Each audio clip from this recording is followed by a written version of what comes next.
Now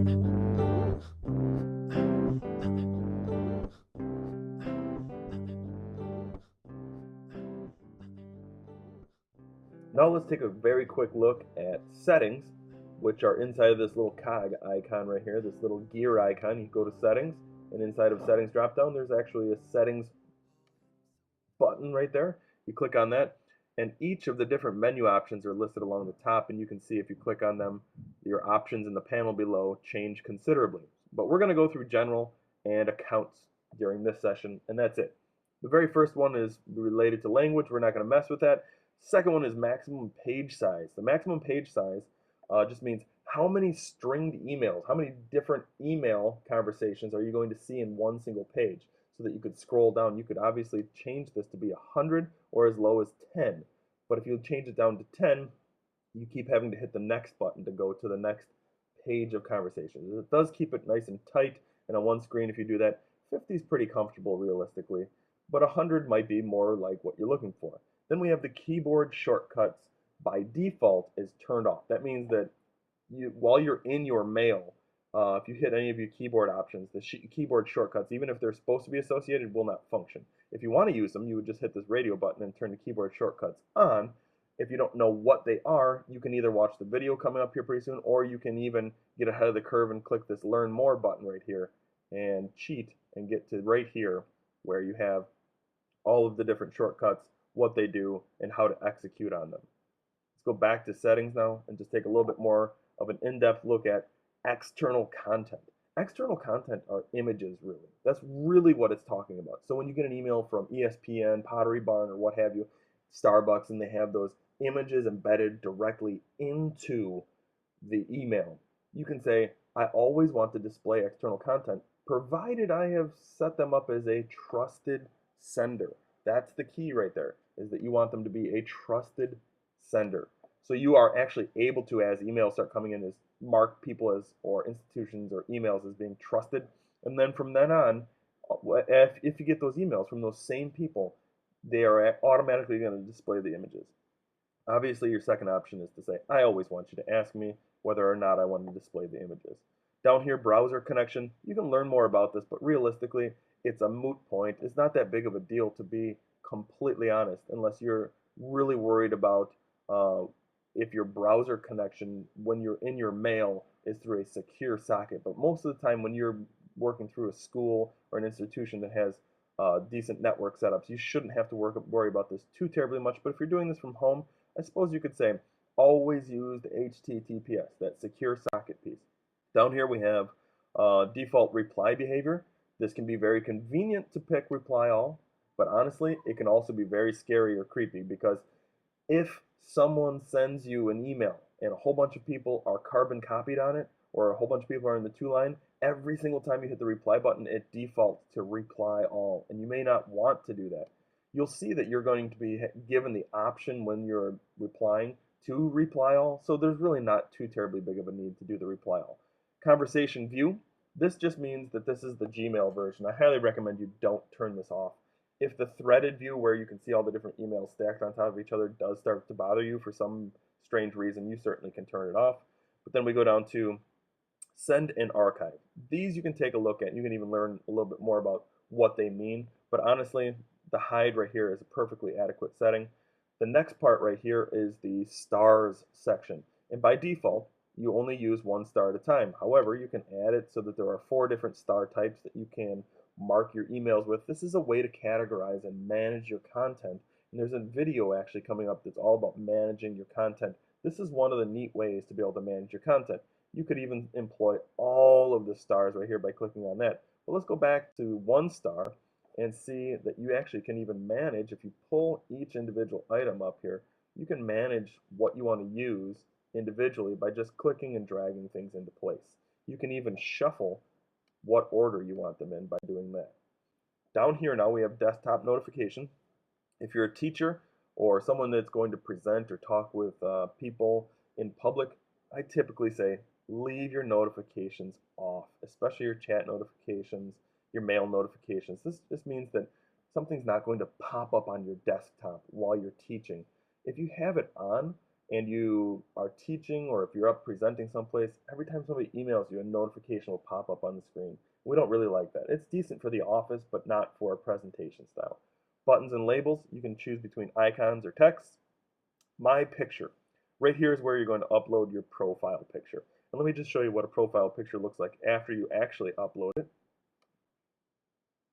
This is my personal one, and so now you can see this is what the picture looks like, or this is what my picture looked like, at least after you upload it. You can say that you want it to be visible to everyone that you email, or only to the people that you have in your specialized chat circles. So that's the difference right there. Now as we scroll down, you're going to see that there's a couple more options here. We have the people widget. You can decide to turn that on or off. It's on the right hand side, so that as you're emailing or receiving emails from people, any information Google has about that person will display on the right-hand panel. Sounds a little weird. It's not bad, though, once you get used to it. It's kind of nice to see their images and things they might be up to in Google+. It's just a way to integrate your Google+ information and some of the Gmail information from other people quickly along the side of your screen. Create contacts for autocomplete. This is basically a must when it comes to adding contacts, as far as I'm concerned. I don't want to manually add contacts every single time I want to add a contact. When I email somebody, I want that person to go into my contacts list. So you just click this radio button at the very top and you're good to go. Now we have, down under here, signatures. You're going to see that you can choose no signature. I highly recommend you pick a signature. You type it in here. You're even given some basic editing and formatting tools up here. You can even put hyperlinks in and the like. You'll see I even have a QR code embedded in mine. There's all kinds of things that you can put in your signature to make it easier for people to identify who you are and how to contact you. I most certainly recommend doing that. If you only have one account set up, you'll only have one signature to set up. But if you have a whole bunch of accounts like I do, set up that all digest down to one single place, each individual thing, so for instance, if I come in here and pick this one, has its own signature. And you can see I have no signature coming from my virginiatech.edu email address. I'm going to go back here, though, and mess with my WLC one, and you can see that that's what I've written to people. Now, down at the very bottom, we have personal level indicators. You can decide what this, whether or not you want to use this. This is just a personal preference piece right here, as well as the snippets. That's a personal preference piece. Do you want to see the first string, first part of the email even before you open it, or do you only want to see the subject line? That's your preference. Down here at the bottom is the age-old vacation responder. It always feels good to be able to come in here and tick this radio button off. But you can see that you can do fully formatted messages that bounce back to people while you're on vacation. Quite simple to set up, quite easy to turn on and off. You even have an end date to manage for all of your vacation times.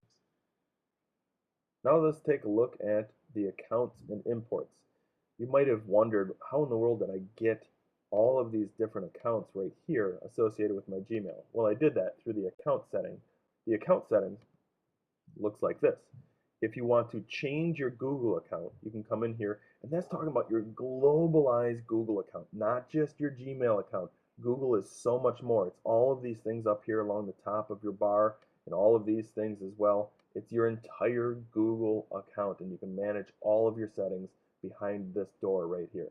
Now I can do send mail as, but I can only send mail as this person because that's the only account that I have set up through Gmail.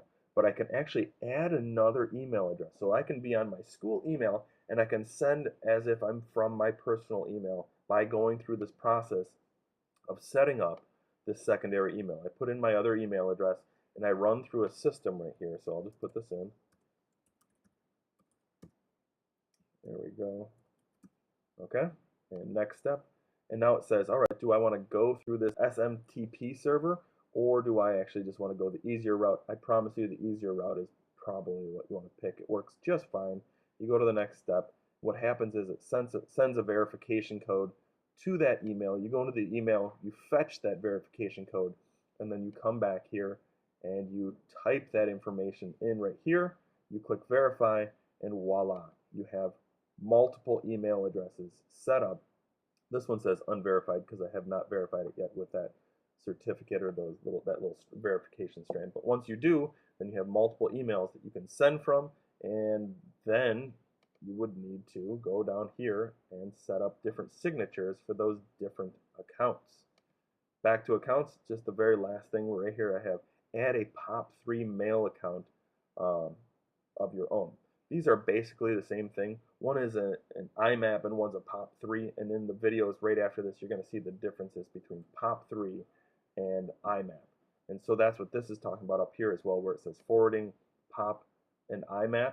That's talking about virtually the same thing, only this is to send from, and this one's to get from. So if you set all of this information up, the forwarding and POP IMAP, this is talking about adding forwarding addresses. So in other words, if someone emails my personal email, I can set it up so that it will automatically dump into this email for my Wisconsin Lutheran College email. And so I can set up all the different types of mails that I might have, whether it be Yahoo or a Hotmail account or even an Exchange account.